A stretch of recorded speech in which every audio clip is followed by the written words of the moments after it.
चलिए वापस से आप सभी का स्वागत है एमपीजी के 2024 की एमसीक्यू सीरीज में। डेली हम इस सीरीज में 20 क्वेश्चंस को 20 प्रश्नों को डिस्कस करते हैं। तो चलिए आज का पहला प्रश्न देखते हैं। तो पहला प्रश्न है, समारोह और उनके आयोजन स्थल का कौन सा जोड़ा असत्य है, यानी आपको रॉन्ग पेयर पता लगाना है।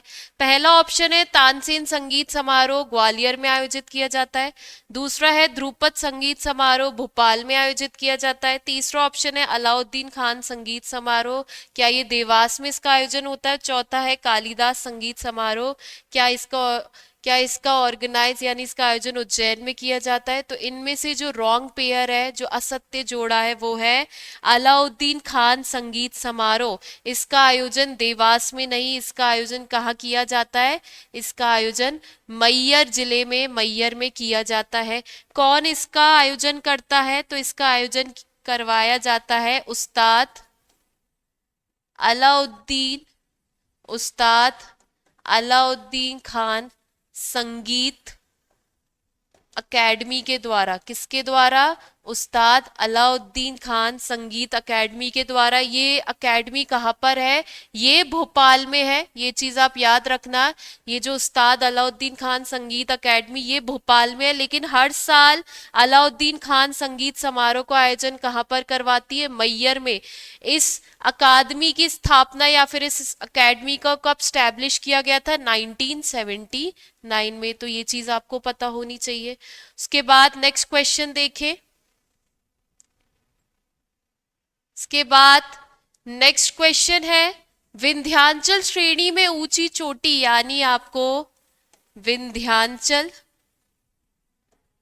विंध्याचल रेंज की हाईएस्ट पीक, विंध्याचल रेंज की हाईएस्ट पीक बतानी है। क्या वो बैल चोटी है, क्या वो मिकाई श्रेणी है, क्या वो कैस्केडा श्रेणी है, या फिर गुडविल चोटी? अगर इन चारों ऑप्शंस में से देखेंगे तो विंध्याचल रेंज की जो ऊंची चोटी या हाईएस्ट पीक होगी वो होगी गुडविल चोटी। कौन सी होगी वो? गुडविल चोटी, गुडविल पीक। इसको सद्भावना पीक के नाम से भी जाना जाता है।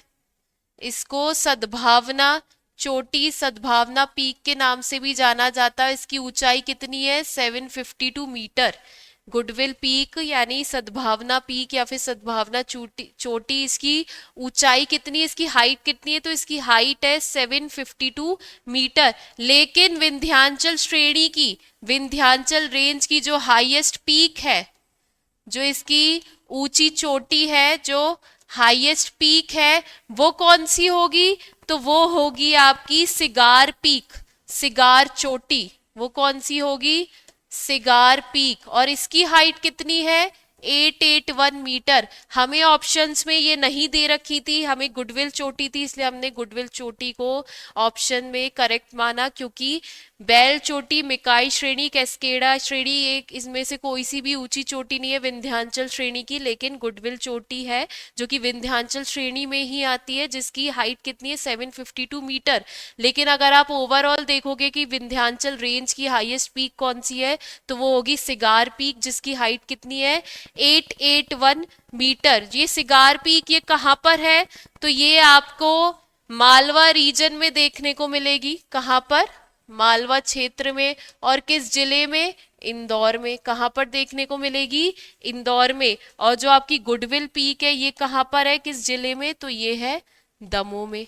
उसके बाद देखें नेक्स्ट क्वेश्चन।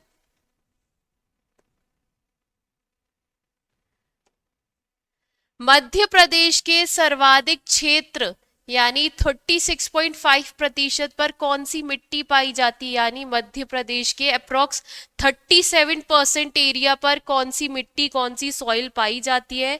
क्या वो जलोढ़ मिट्टी है यानी एल्यूवियल सॉइल है? क्या वो काली मिट्टी है यानी ब्लैक सॉइल है? क्या वो लाल पीली मिट्टी यानी रेड येलो सॉइल है? क्या वो कछारी मिट्टी है, कछारी सॉइल है? तो जो मध्य प्रदेश के सर्वाधिक क्षेत्र यानी जो आपको अप्रोक्स 37% तक मध्य प्रदेश के क्षेत्र में जो मिट्टी देखने को मिलेगी वो है काली मिट्टी। कौन सी? ब्लैक सॉइल, काली मिट्टी।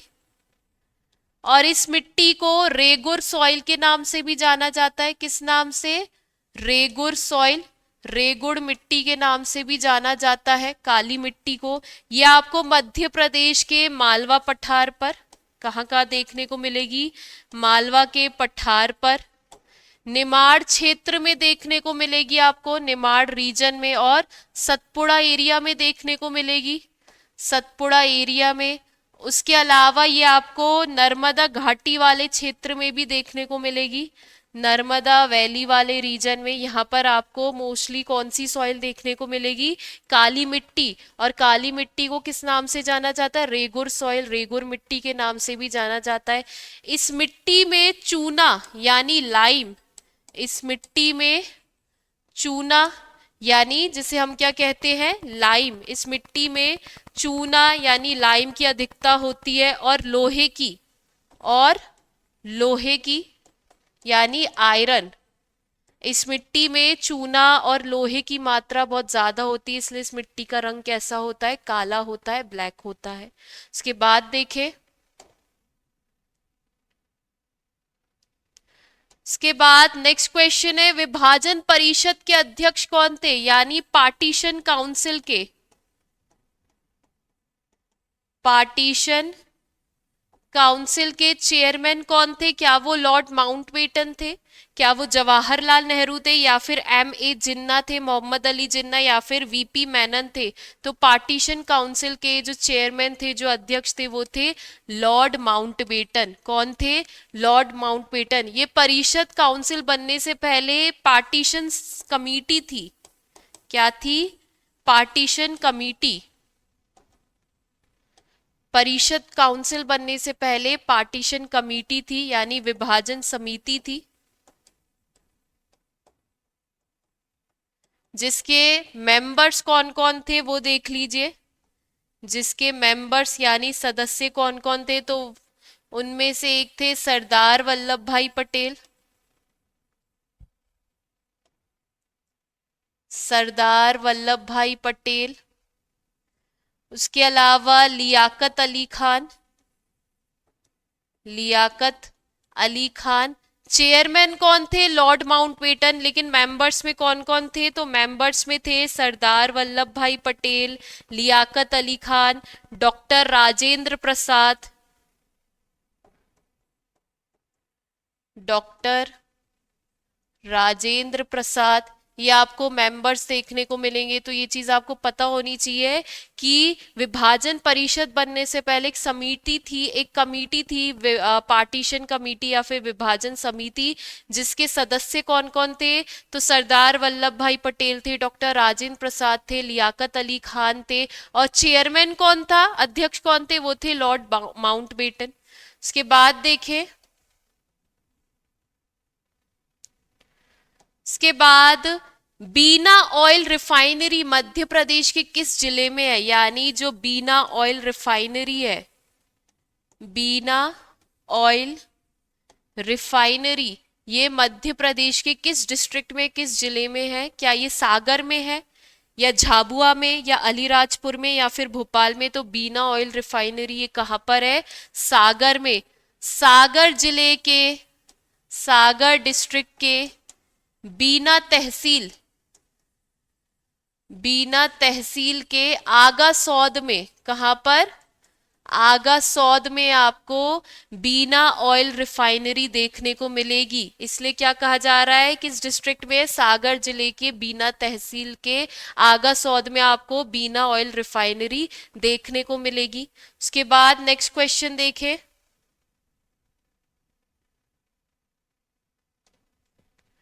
कुंवारी नदी का उद्गम स्थान, यानी कुंवारी नदी का ओरिजिन कहां से होता है?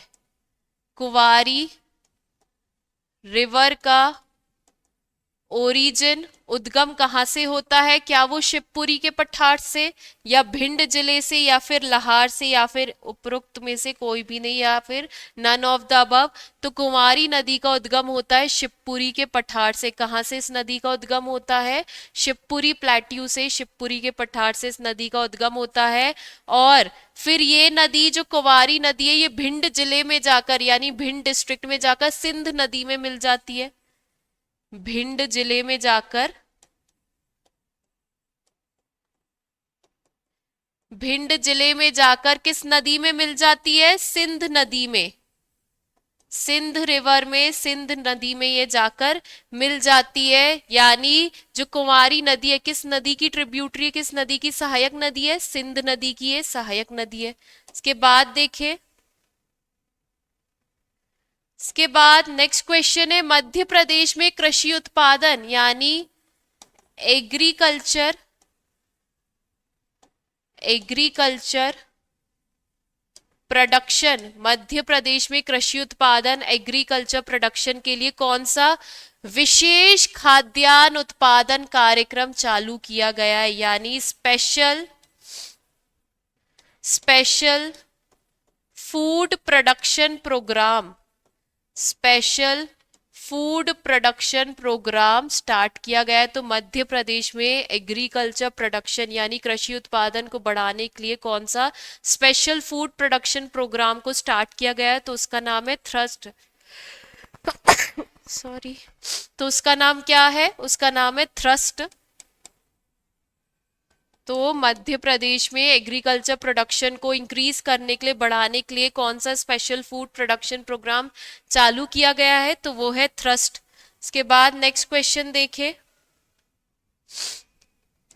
नेक्स्ट क्वेश्चन है, भारत का राष्ट्रपति बनने योग्य व्यक्ति को इस उम्र से कम नहीं होना चाहिए। यानी कितनी एलिजिबिलिटी होनी चाहिए कि आप इंडिया का प्रेसिडेंट यानी राष्ट्रपति बन सकते? एज क्राइटेरिया कितना होना चाहिए? क्या 40 साल से कम, 40 साल की उम्र होनी चाहिए यानी 40 इयर्स एज की होनी चाहिए, या फिर 35 इयर्स एज, या फिर 60 साल की उम्र, या फिर 50 साल की उम्र? तो राष्ट्रपति बनने के योग्य व्यक्ति को किस उम्र से कम का नहीं होना चाहिए? तो उसे 35 साल की उम्र से कम का नहीं होना चाहिए। 35 इयर्स की एज कंप्लीट होनी चाहिए, तभी वो इंडिया के प्रेसिडेंट बनने के लिए क्वालिफाइड होते हैं। और उन्हें इंडिया का सिटीजन भी होना चाहिए, भारत का नागरिक, इंडिया का सिटीजन भी होना चाहिए। ये हमें किस अनुच्छेद, किस आर्टिकल में देखने को मिलेगा?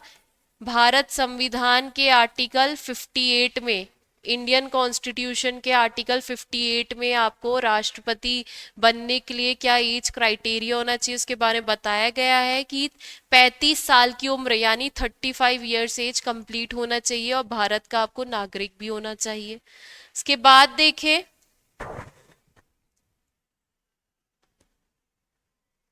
इसके बाद नेक्स्ट क्वेश्चन है, 2011 की जनगणना के अनुसार मध्य प्रदेश में साक्षरता का प्रतिशत यानी लिटरेसी रेट बतानी है। लिटरेसी रेट वो भी 2011 के सेंसस के अकॉर्डिंग, 2011 के जनगणना के अनुसार।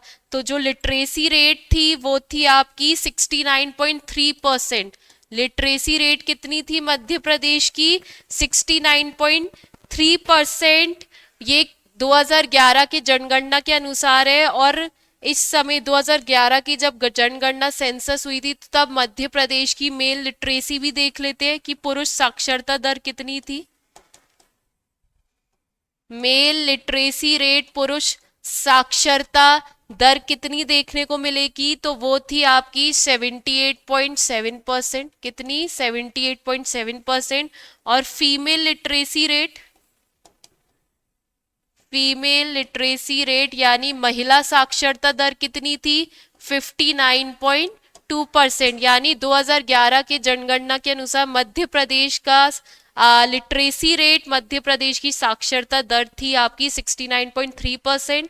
और पुरुष यानी मेल लिटरेसी रेट यानी पुरुष साक्षरता दर कितनी थी? 78.7%। और फीमेल लिटरेसी रेट यानी महिला साक्षरता दर कितनी है? 59.2%। ये आपके 2011 सेंसस के अकॉर्डिंग है।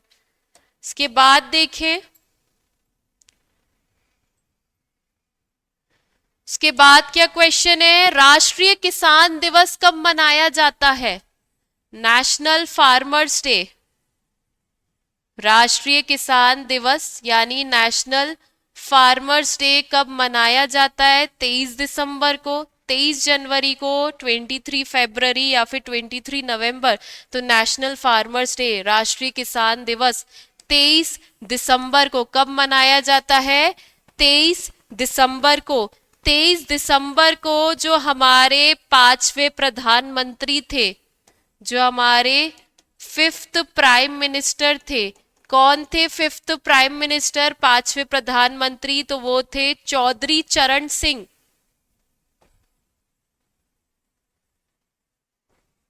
चौधरी चरण सिंह।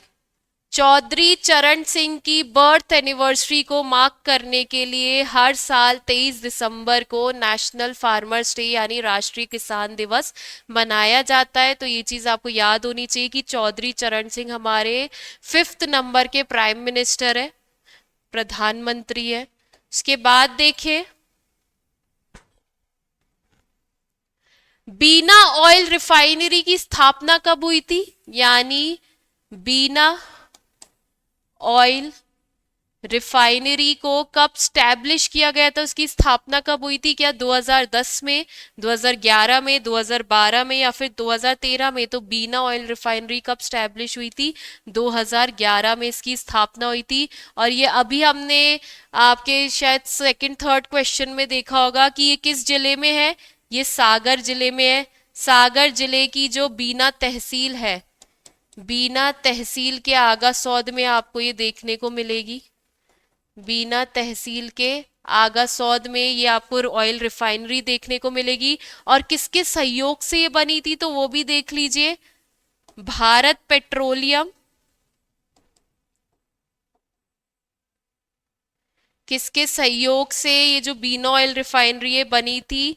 तो ये बनी थी आपकी भारत पेट्रोलियम और Oman oil corporation, oil company की वजह से, ओमान ऑयल कंपनी के सहयोग से सागर जिले में बीना ऑयल रिफाइनरी की स्थापना की गई थी। कब? 2011 में, 2011 में।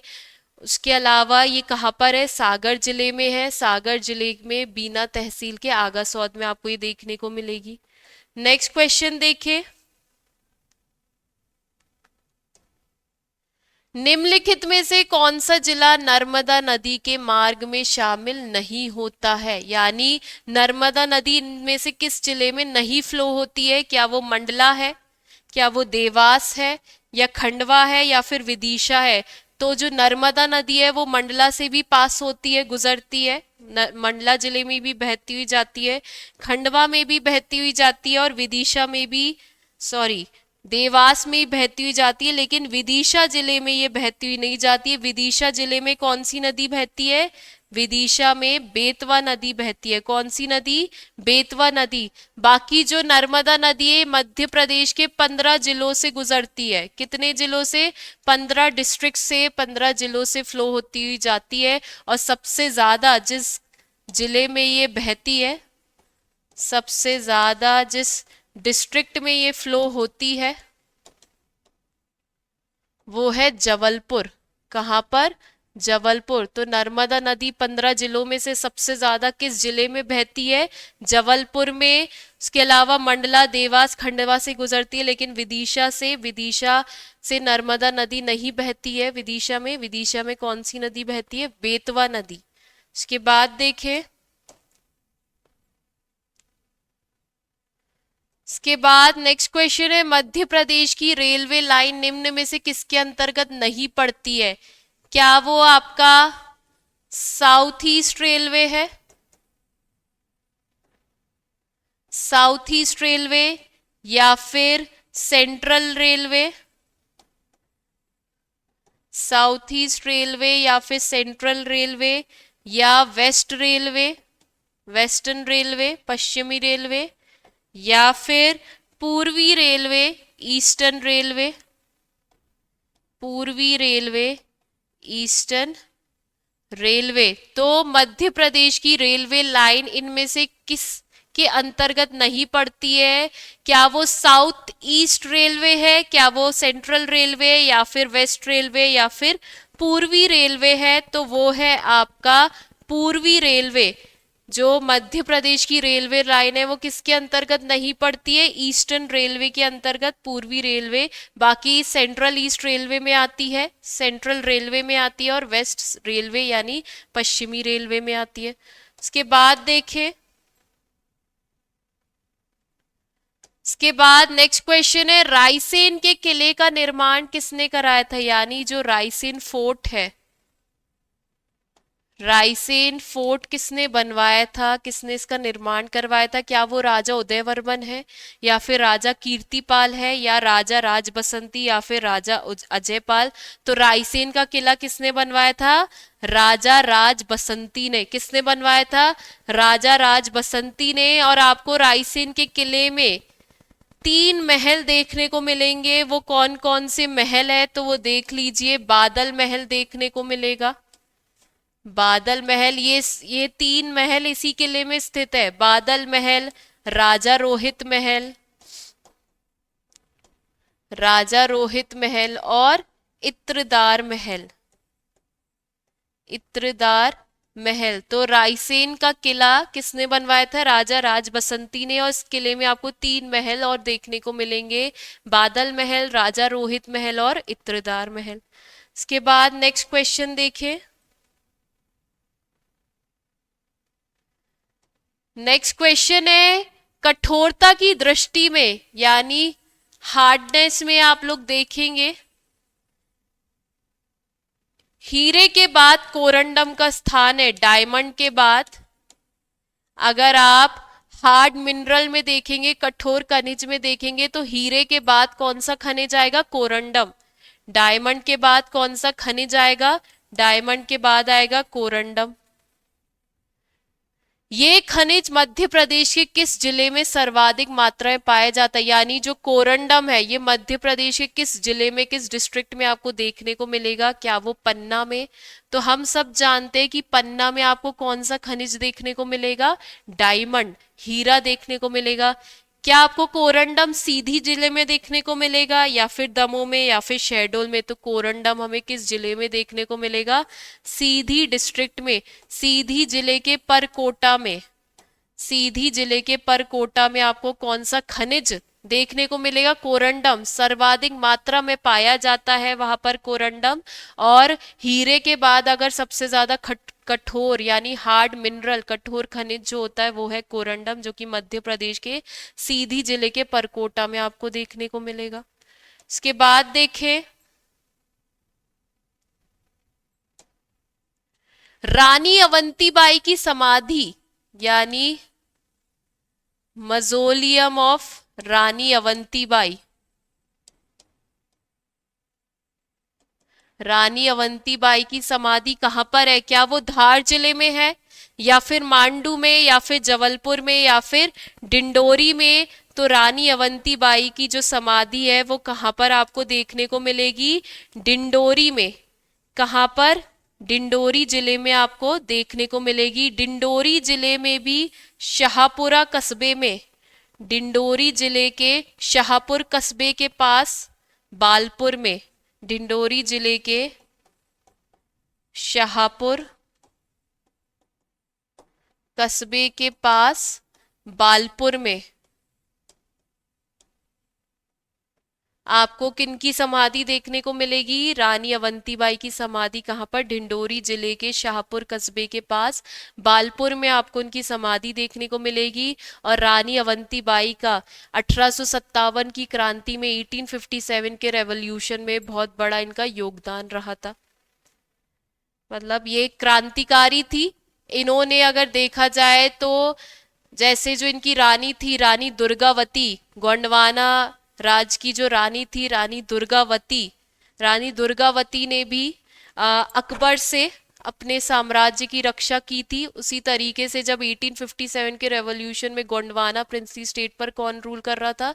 रानी दुर्गावती। उस समय संग्राम शाह भी थे और उनके जो पुत्र थे रघुनाथ शाह। तो संग्राम शाह और रघुनाथ शाह की मृत्यु के बाद जो पूरे गोंडवाना रियासत की जिन्होंने कमांड संभाली थी वो थी रानी अवंतीबाई। और इन्होंने भी अपनी जान पर खेलकर अपने पूरे एम्पायर की रक्षा की थी। इसके बाद नेक्स्ट क्वेश्चन देखें, कौन सा जिला मध्य प्रदेश का चेरापूंजी कहा जाता है, यानी मध्य प्रदेश का कौन सा डिस्ट्रिक्ट चेरापूंजी कहा जाता है? क्या वो अलीराजपुर है, या फिर झाबुआ है, या फिर इंदौर है, या फिर इनमें से कोई नहीं? तो मध्य प्रदेश का वो जिला जो चेरापूंजी कहा जाता है वो है अलीराजपुर। मध्य प्रदेश के अलीराजपुर को चेरापूंजी कहा जाता है। अब ये चेरापूंजी किस राज्य में है? तो ये मेघालय में है।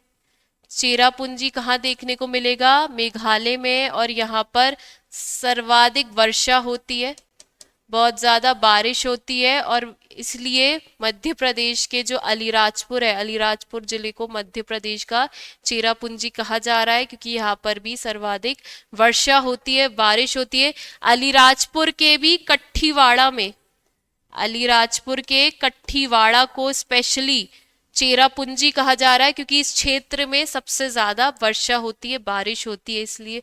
जैसे मेघालय के चेरापूंजी में, लेकिन अब मेघालय का मासिम राम को सर्वाधिक वर्षा वाला स्थल कहा जाता है। ये चीज हमने लास्ट लेक्चर में भी डिस्कस की थी। इसके बाद नेक्स्ट क्वेश्चन देखें। इंदिरा गांधी राष्ट्रीय मानव संग्रहालय कहाँ स्थित है? Indira Gandhi national human museum कहाँ पर है? क्या वो इंदौर में है, या ग्वालियर में है, या भोपाल में है, या फिर जबलपुर में? तो Indira Gandhi national human museum, Indira Gandhi राष्ट्रीय मानव संग्रहालय, ये भोपाल में है। और इसकी स्थापना कब की गई थी? इसकी स्थापना की गई थी 1985 में। कहां पर आपको ये म्यूजियम देखने को मिलेगा? भोपाल में। उसके बाद नेक्स्ट क्वेश्चन देखें। नेक्स्ट क्वेश्चन है, विंध्य का पठार मध्य प्रदेश के किस प्राकृतिक प्रभाग को कहा जाता है, यानी किस नेचुरल डिवीजन को कहा जाता है? विंध्य का पठार मध्य प्रदेश के किस नेचुरल डिवीजन को कहा जाता है? क्या वो मध्य भारत का पठार है, क्या वो बघेलखंड के पठार को कहा जाता है, या रीवा का पठार, या फिर बुंदेलखंड का पठार? तो विंध्य का पठार मध्य प्रदेश के किस नेचुरल डिवीजन को कहा जाता है? तो वो है रीवा का पठार। इसको आप रीवा पन्ना का पठार कर लीजिए। रीवा पन्ना प्लेट्यू, रीवा पन्ना का पठार। और इस प्लेट्यू को विंध्य कगार प्रदेश भी कहा जाता है। क्या कहा जाता है? विंध्य कगार प्रदेश भी कहा जाता है। तो विंध्य का पठार मध्य प्रदेश के किस नेचुरल डिवीजन को कहा जाता है? रीवा पन्ना के प्लेट्यू को, और इसको विंध्य कगार प्रदेश भी कहा जाता है। इसके बाद आज का आखिरी क्वेश्चन देखें। मध्य प्रदेश का प्रथम पर्यटन नगर, यानी मध्य प्रदेश का first tourism city, Madhya Pradesh का प्रथम पर्यटन नगर, फर्स्ट टूरिस्ट सिटी कौन सी है? क्या वो पचमढ़ी है, या शिवपुरी है, या मांडू है, या फिर भोपाल है? तो मध्य प्रदेश की पहली यानी फर्स्ट टूरिज्म सिटी से टूरिस्ट कर लीजिए, फर्स्ट टूरिस्ट सिटी कौन सी है? तो वो है शिवपुरी। कौन सी है? शिवपुरी। शिवपुरी को मध्य प्रदेश का शिमला भी कहा जाता है। शिवपुरी को मध्य प्रदेश का शिमला भी कहा जाता है। और शिवपुरी जो थी वो सिंधियास की ग्रीष्मकालीन राजधानी भी थी, वो सिंधियास की समर कैपिटल भी थी शिवपुरी। तो ये आज के 20 क्वेश्चंस थे, 20 प्रश्न थे। आप लोग कमेंट सेक्शंस में बताइए कि आप लोग कितना स्कोर कर रहे हैं। और चलिए मिलते हैं आपसे अब नेक्स्ट सीरीज में।